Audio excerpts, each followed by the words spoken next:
Hi everyone, I'm Laura Ingraham reporting tonight for Bill O'Reilly. Thanks for watching us. Leadership in a crisis, that's the subject of this evening's Talking Points memo. The president headed down to the Gulf today to assess more of the oil spill damage and cleanup efforts. The Gulf is bleeding and the blood is thick, heavy crude that threatens our economy, our national security, and our culture. Laura fucking Ingraham, you're only being somewhat honest here because our economy's already fucked, and it's not because of this fucking oil spill. Our national security is in no way threatened, so you're lying sack of shit there. But our culture is threatened a little bit. You know why? Because we're not just going to go drill, baby, drill all over the fucking place now. We're actually going to maybe think about it, put some restrictions down. I know you hate that. You're like, oh, we don't want any government regulation. We just want to fuck up and then cry that the government's not acting quick enough to fix it for us. The president's handling of the crisis so far has been abysmal. The administration was late to recognize the severity of the crisis, and then the president did not give Louisiana Governor Bobby Jindal everything he needed to protect his fragile coastline. The feds approved 6 sand barriers. Jindal asked for 24. Well, you can tell Bobby Jindal that he can go ask BP for that help.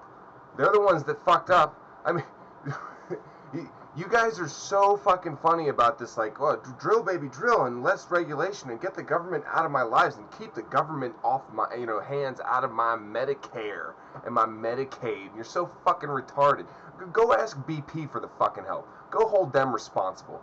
They've already got thousands of volunteers out there helping, and BP's not paying them, obviously. They're volunteers. BP should be fucking paying every person and pay a fucking fine for every bird they find covered in oil and all that shit. Fuck them. Let them fucking deal with it. And now it seems the president is in campaign mode, reacting to criticism and trying to minimize political fallout with meaningless photo ops. You see, Obama can do no right in Fox News' eyes. First, they bitch that he's not spending enough time there on the coastline, so when he actually goes to the coastline, they then turn it to bitching about he's only doing it for a photo op, and then even the photo op that he's supposedly only doing it for is not good enough because he's wearing too nice of clothes, like in this clip. Obama. And also, did you see what President Obama was being criticized for, what he had on when he was standing at the shoreline there? He had on fancy pants and a fancy shirt. Look, now what other critics are saying is that 80% of public perception is image, not what you say. And he should have had on, like what Thad Allen has on next to him. Well, something that looked like he was a little bit more at the scene. So a week ago, the president was looking at sand. Today, he's out on the ocean. The intended political message? I care. I care. But we don't need a sympathizer-in-chief. We need a commander-in-chief.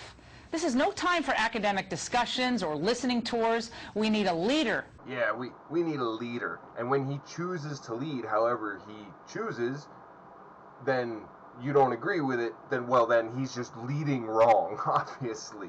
Maybe you're following wrong, you dumb fuck. I mean, I'm sorry that Obama, what do you want him to do? You want him to just jump into action like Bush did. Bush was like, 9/11, oh my God, Iraq. So what do you want Obama to do? Be like, oh, Gulf oil spill happened in Gulf of Mexico, therefore, let's war against Mexico now, bomb, bomb, bomb. Is that what you want to fucking happen, you retard? To pull back from the brink, here's what you need to do, Mr. President. Number 1, suspend your perpetual campaign. Quit worrying so much about winning daily news cycles and take active control of this cleanup. So if I'm hearing this straight, the advice that you're giving Obama on your news show is to stop trying to please the media, such as yourself, right? Is that what I'm hearing? Did you seriously just say that shit?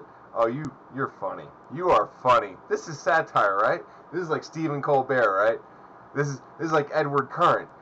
You watch and you get really pissed off, and then you realize it's a joke, and you realize how fucking funny it really is, right? Right? No, you're just a joke. Period. There's no punchline. Great. Number 2, you must stop using every crisis to advance unpopular parts of your agenda, like cap and trade and suspending new drilling. Yeah, whatever you do, don't be like Bush and use a tragedy to help push your own agenda, like well, you know, Bush used 9/11 as a tragedy that he pushed the Iraq War on. It's the same thing to have Obama, you know, push the tragedy of the Gulf oil spill, which, by the way, happened in 1979. In case you didn't know that, look it up. In 200 feet of water, and they couldn't fucking stop the shit. They tried the same shit, the funnel and all that. It's hilarious. Look it up. And all Obama is saying is, well, we have an oil spill, therefore let us postpone drilling until we can come up with some newer, safer regulations, right? No, these people are like, no, drill, baby, drill. Now you see this giant fuck up, you're not doing enough to clean it up, but then you're trying to stop more fuck ups, and that pisses us off. We're pissed off about the fuck up that happened and about you trying to stop future fuck ups. You got it? We're just pissed off all around. We don't understand what we want. Less government regulation, more government intervention. It's fucking retarded. It's fucking mind-numbingly stupid. Number 3. If members of your cabinet or your top staff involved in the Gulf Coast operation are incompetent, Janet Napolitano, Ken Salazar, and Eric Holder come to mind, they should be fired.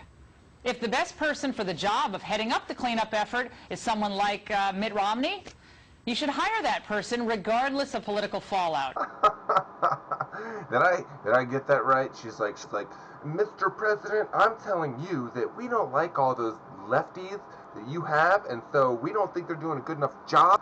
So I want you to fire all of them and hire one of the people we like, because he's best for the job. And don't worry about political whiplash and backlash, because, well, quite honestly, Obama's already fucked up enough. He's already pissed off all the progressives and the liberals, and none of the fucking conservatives or Tea Party fuckers liked him in the first place, so he's already fucked. But to sit there and actually think that that motherfucker is going to go, what, fire everybody that you dislike and hire people that you like? Imagine if Obama ran Fox News like that. He was just like, you know, disregard the political backlash that you're going to get for this, but fire Bill O'Reilly and Glenn Beck and all these tards that we don't like on Fox News and replace them with, you know, Adam Carolla or Christopher Hitchens. You think Fox News would go for that? I fucking doubt it. And finally, if you're going to successfully lead a recovery effort, perhaps it's time to let Sir Paul and the Jonas Brothers find another performance venue other than the East Room. Rather than singing Hey Jude with your elite entertainment supporters, why not give backup to the people who really need it, those suffering along the Gulf Coast? And of course, you know, all of this would be fine if only the Jonas Brothers were in Louisiana, you know? Suspend all entertainment because of this oil spill. What are you doing watching a YouTube video? What are you doing, Laura Ingraham, filming a news fucking program? Oh, you lousy fucking cunt. What are you doing with this entertainment during this time of crisis? Hey, Laura, you do realize that the show you're hosting right now for Bill O'Reilly has a segment every night called Pinheads and Patriots, which basically is nothing more than a segment in order to call someone on the left a pinhead and someone on the right a patriot. Or most of the people don't deserve it either way. Here's a couple examples. And finally tonight, Pinheads and Patriots, a dramatic baby rescue caught on tape. San Antonio, Texas bus driver Mike Hubbard was cruising along shortly after midnight when he spotted a baby. There it is. And he just braked in time. Baby's in the middle of the road wearing a diaper. Mike exited the bus. The infant, named Destiny Flores, was then scooped up by her father. Okay? There's the guy. Didn't say a word to the bus driver. Didn't say anything to him. Texas authorities will make a decision soon as to whether to remove Destiny and her two sisters from the home. Obviously something very wrong there. But Mike Hubbard is a patriot. On a Pinhead front, rockers Carlos Santana and Elvis Costello have canceled concerts in Israel because they don't like how Palestinians are being treated. Okay, fine, political opinion should be respected, but this is a complicated issue, and I'm not so sure Carlos and Elvis are in a position to really understand the full dynamic. Of course, we'd love to hear their viewpoints, and we'd also like to win the lottery. We have about the same odds on both situations. The singers are pinheads. All right? And finally tonight, Pinheads and Patriots. Not easy being in the public eye, especially when you are the White House Director of Protocol. Yesterday at the Obama-Calderon deal, Capricia Marshall took a spill. You know, all dressed up, and boom, right on the tush.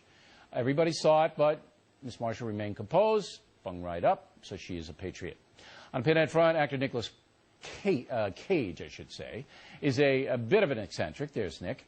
And according to London Sun, he selects his food based on sex. Old Nick says he will not eat pork because pigs are a bit sloppy in the sex arena, but he will eat fish and fowl because they are neater about sex. Is Mr. Cage a pinhead for his dietary analysis? You make the call. Congratulations to Laura Ingraham for being my pinheaded patriot of the day. Fuck you, Cocked was out.